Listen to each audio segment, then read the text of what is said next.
of the bike in turn 15. You just are off it for one lap and you lose that enough temperature in the left-hand side of your tyre, and down you will go, and down with it go his championship chances. Yeah, what it was, the gap had got up to 0.8 of a second, and he knew it was like the final lap he to push a lot to break Marquez's spirit, and it was a slight lack of concentration. The temperature hadn't gone completely out the tyre, but what he did, he didn't respect turn 15. Personal best lap of the race for Enea Bastianini, a 32.2. He's closed in by 4/10 on Quartararo, and he may well take the podium position away from the French rider, who I'm sure won't care. He'd love to do it with the podium. Pecco Bagnaia will be back to fight another day.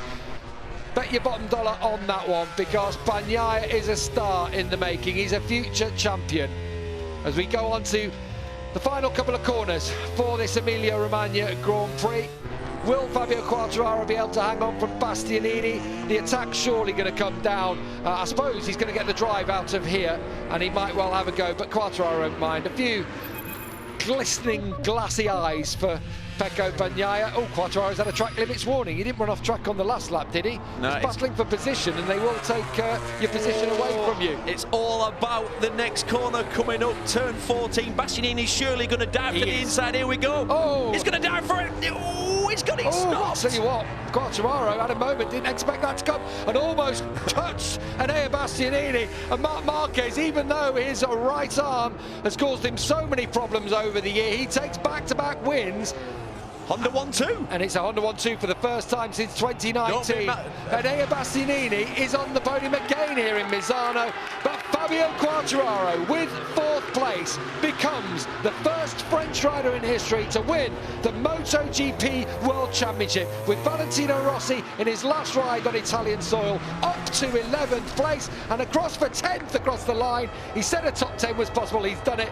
But you feel with Quartararo winning on a Yamaha, the baton has been passed to the future in this sport. At 22 years of age, the same age Rossi was when he won his first championship, Fabio Quartararo is your MotoGP World Champion in 2021.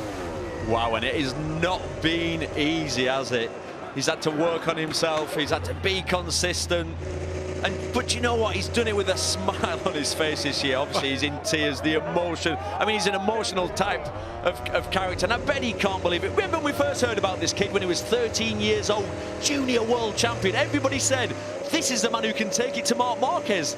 And then he came into this paddock, and straight away he was fast. But then there were the years where he got lost a bit of confidence, changed teams, moved up to Moto2, didn't really do anything sensational, and then got signed up for MotoGP. All the experts, I was one, said it's too soon, I don't think he's ready, but he's managed. Well, he got to MotoGP, and that's where he belonged, and that's where we've seen his talent from 2019. What a talent, deserved champion, could not be happier for the kid.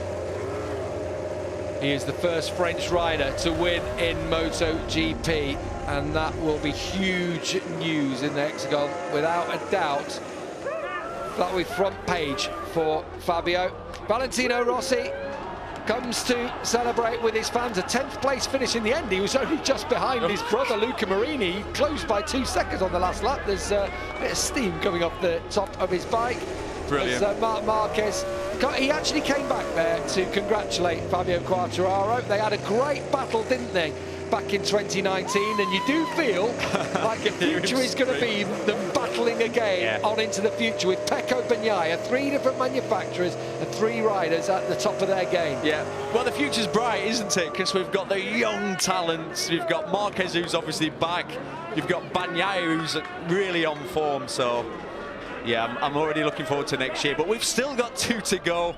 It's going to be really interesting to see. Marquez is going to try and finish this season with a clean sweep, because we know we're going to Portimao next. An anti-clockwise track should work for him, really. It's physical. This is a physical place. Oh, no, actually, to ride. It's not. It's clockwise. I'm just getting too giddy. Well, it doesn't matter, it's Valencia. That's the anti-clockwise track.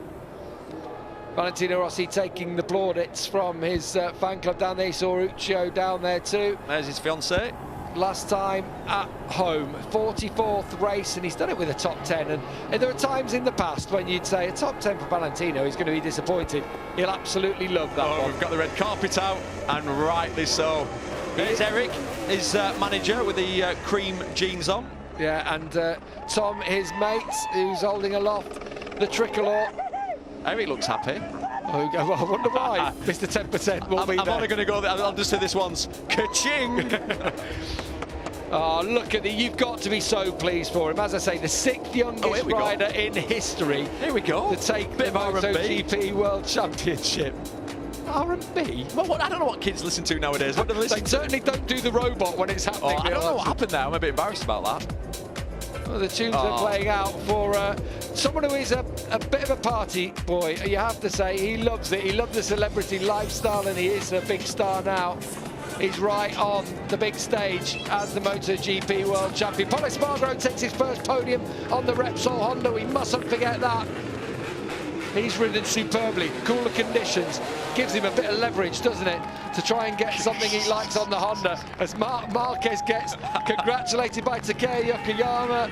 And look at his team. It's like the old days. This is what it's about. They celebrate in Parc Ferme as Fabio Quartararo. You've got to love the kid. My only disappointment here is his leathers aren't open. Because that would top it off for me. Look at this. This is what it's about. Drink it in, Fabio. Enjoy every moment of this. Brilliant. You've seen the photos on social media throughout this season of him posing with Marc Marquez when they were kids, him posing with Valentino Rossi. It's been his dream. It's been his dream since he was in nappies pretty much, and now he is on top of the world.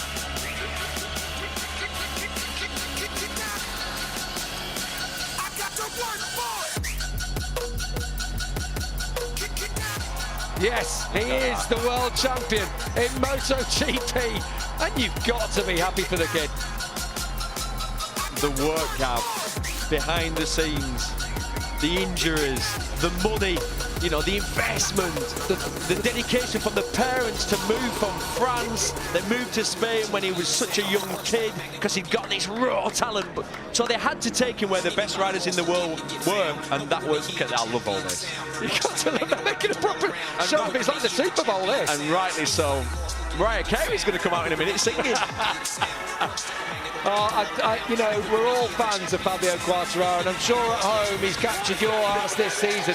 Last year, he admitted it himself. He said how he crumbled. I'm not so sure about what's going on. It's like a BT Sport advert. Absolutely superb from Fabio Quartararo. You know, he's a new generation of rider in this sport. Came into MotoGP as a teenager, and he's gone on to win the title 3 years later, or 3 seasons later at least. And Marc Marquez knows he's got another man to challenge him to win any more titles in MotoGP.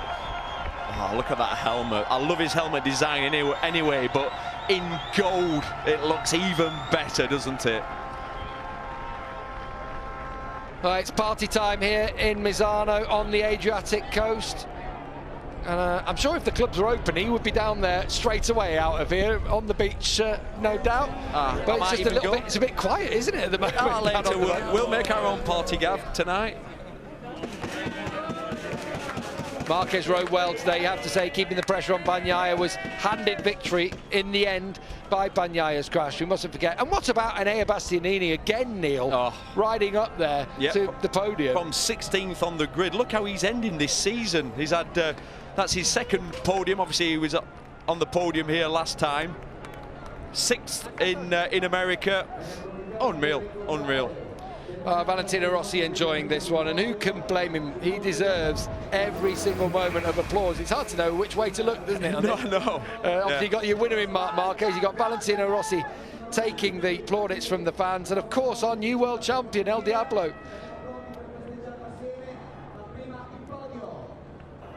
No, he ain't gonna throw that in. Someone is about to have the souvenir of a lifetime there. Oh my, I cannot believe he's done that. Rossi never throws helmets in. That's a real special thing. Can you imagine that? What? Fantastic, what a beautiful gesture. Yeah, that one. I can't believe there wasn't a scrap for that. Well, you know there will be. Yeah, there will be. It's going on right now. Thankfully, they cut away from it. That's the main thing. I'm sorry, ladies and gentlemen, if we sound a little bit giddy in the commentary box, but... Yeah, you know what? Good things happen to good people, don't they? And Fabio Quartararo is one of those. You say about everything that they've sacrificed over the years, it almost didn't happen. It almost... his dream was fading at one point. Was. You know, he struggled. He never took that win until he went up into Moto2 and he actually had to switch teams. 4 different teams in his first 4 years in this championship. And suddenly... Johan Stigger felt, Razvan Razali saw something, and now he's world champion. Meanwhile, another one with a bright future is Enea Bastianini, a second podium of his rookie season. Another fantastic ride and another podium at home. How do you feel? Very strange, because after the qualifying on yesterday, I think it's impossible to do same at race 1. But at the end, I pushed a lot in the last part of the race, and my paces was really nice, like the first Misano, and he stayed incredible. After I think his crash Pecco, and from 5 I'm go in 4th place. And at the end, I see Fabio very close. I think now you have to push over the limit, and the last lap stay incredible for me, and I'm arriving in the 3rd position. It's a very strange podium for me. And congratulations. Thank you. Yeah, big congratulations to Enea Bastianini. He had to go for it, and he did. And Fabio Quartararo, from this position, he had a little worry. He almost was, I think, a bit surprised to see Enea on the inside there, legs flapping all about like a squid on top of the bike. Well, he sort of then, Quartararo ran into a roadblock there at that point and did the right thing, got out of the throttle, and then there's no way past.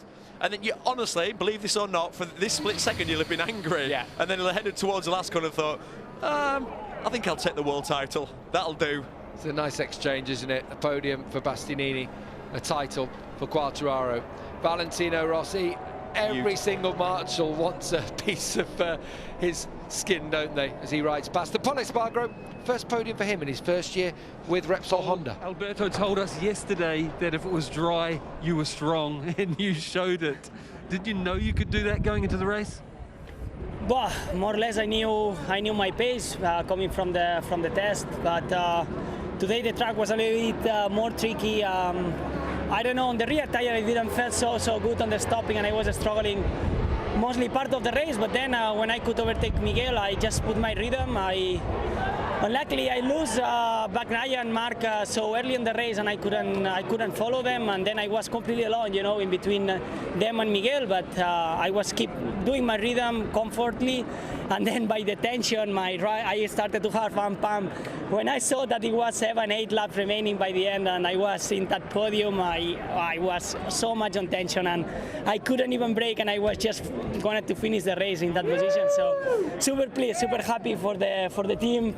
P1 and P2, that's amazing, but especially, you know, Takeo, all the crew that has been working huge to make that possible. I'm happy for me, but more happy for them. Great job, Paul. Thank you. Congratulations. Thank you. As if to back up how competitive MotoGP is this year, Pol is the 15th different rider to step on the podium this season. We've had 8 different winners this year. Marc Marquez taking his 3rd victory, but that's the first time for Pol Espargaro.